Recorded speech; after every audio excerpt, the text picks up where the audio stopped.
आजच डाउनलोड करा आणि तुमच्या आवडत्या मालिकांचा आनंद लुटा।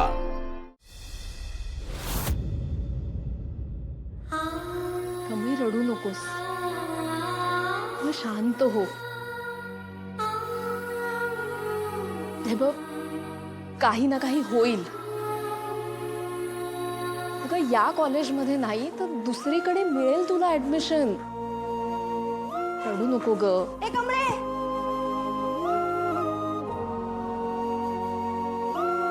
काय ग कमळे, तू इथं आहेस व्हय? मी तुला किती हुडकायलोय। काय ग, काय झालं? तू अशी रडायला का लागली आहेस? निंगे,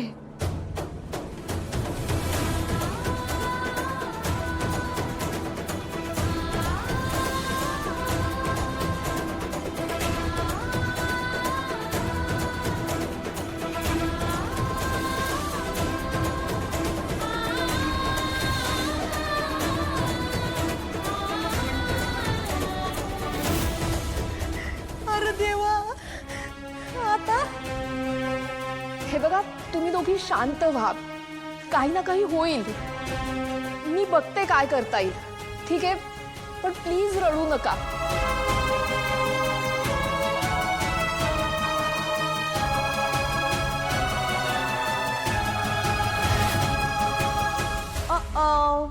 सो सॅड। मी बोललेले ना, तुझ्यासारख्या गावछापला या कॉलेजमध्ये जागा नाहीये। चल ओठ ओठ। कचरा ना कचरा बाहेर फेकला जातो, स्वतः तू आणि तुझा कचरा गेट लॉस व्हायचं। पाहिजे असेल ना तर या कॉलेजचा फोटो काढून घ्या, कारण तुम्ही दोघांनी एवढं मोठं कॉलेज तर कधी पाहिलंच नसेल ना। काढा काढा फोटो काढा। काय बोललेली मी? दिस इज माय कॉलेज, आणि इथे अनिकाचा वर्ड ना लास्ट वर्ड असतो, कळलं? तू आता इथून गेट लॉस्ट हो। अजून निघाले का नाहीये?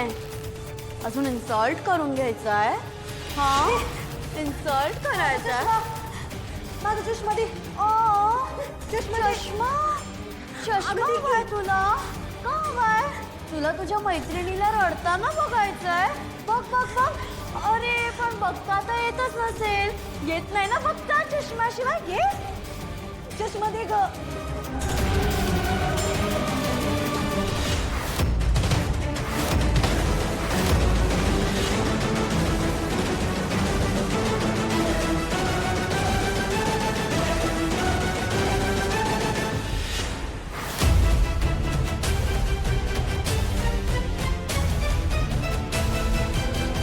गावछाप, आत्ता माझ्या कॉलेजमध्ये स्टेप इन केलंय।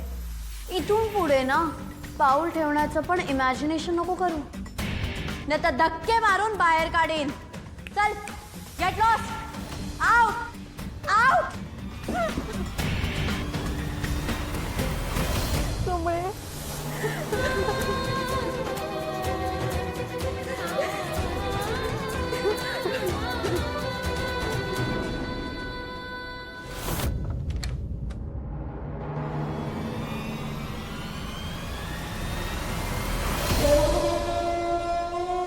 काय ढक्कल गाडी? काय हा? काय मजा येते ना खुर्चीत? मज्जा आहे बुवा एका म्हाताऱ्याची। सतत सगळी जण दिमतीला असतात म्हाताऱ्याला इथून तिथून गाडीनं फिरवण्यासाठी।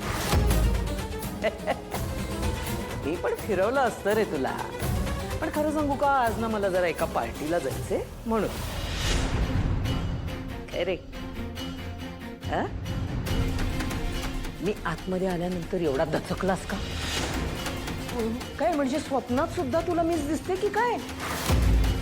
खरं सांगा, अगदी खरं सांग, खरं खरं सांग। भीती वाटली ना कामिनीची? भीती वाटायलाच पाहिजे कामिनीची।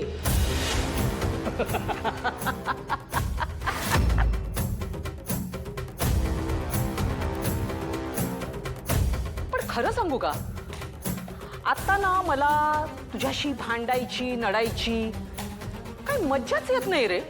कारण मला नडण्याची माझ्याशी भांडण्याची आता तुझ्यात ताकदच नाहीये. सांग ना मग कसं कसं भांडायचं आपण? सांग.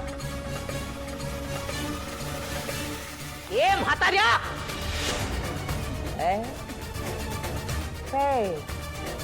मान नको वाकडी करू. आधीच वाकडी झाली.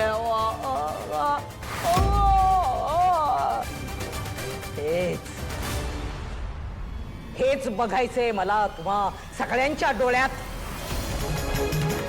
किती थरकाप. कामिनीचं नुसतं नाव जरी घेतलं ना तरी असा थरकाप उडाला पाहिजे. आता तुला प्रश्न पडला असेल की अरे ही तर माझी बहीण आहे. मी हिच्यासाठी एवढं केलं, माझ्या पाठीस पाठ लावून आलेली बहीण, तरी पण ही माझ्याशी असं का वागते? याला कारण तुझे, तुझ्यामुळेच घडलंय हे सगळं. अरे तुझ्यामुळे माझं आयुष्य उद्ध्वस्त झालेलं आहे. अरे तुझ्यामुळे माझा नवरा गेली 18 वर्ष कोमात आहे. ज्या माणसाने आपलं अख्खं आयुष्य तुझ्या कंपनीसाठी वेचलेलं आहे तिकडे घाम गाळलाय, त्याला काय मिळालं? लग्ना काय फळ मिळालं त्याला? तुला आठवतंय का रे? का विसरलास? मला आठवते ती रात्र कसली काळ रात्रच होती ती. तुला एक असा छोटासा अटॅक का काहीतरी आला होता नाही? माझ्या मेवण्याचा जीव वाचवायचा, त्याला तातडीने हॉस्पिटलमध्ये न्यायला हवं म्हणून माझा नवरा धावत गाडी काढण्यासाठी म्हणून आला. गाडी त्याने वेगात घेतली कारण त्याला आपल्या मेवण्याचा जीव वाचवायचा होता. आणि मग तो ऍक्सिडेंट, आणि तो ऍक्सिडेंट झाला. ऍक्सिडेंट मध्ये काय झालं तुला नसेल रे आठवत, कारण तुला काहीच झालं नाही. तुझ्या अंगावर एक साधा ओरखडा सुद्धा आला नाही. माझा नवरा मात्र गेली 18 वर्ष कोमामध्ये खितपत पडू नये. एका रात्रीत मी आणि माझी रागिणी रस्त्यावर आलो. भावाचं कर्तव्य बजावलंस तू आम्हाला तुझ्या घरी घेऊन आलास.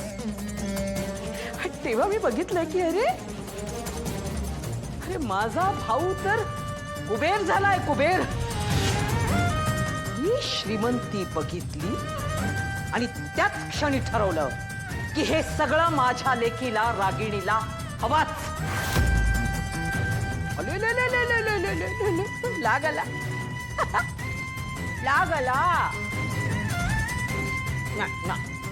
लागवायचं नाही लागवायचं. अरे अजून खूप छोट बाकी आहे. अजून बरंच काय काय भोगायचंय तुला.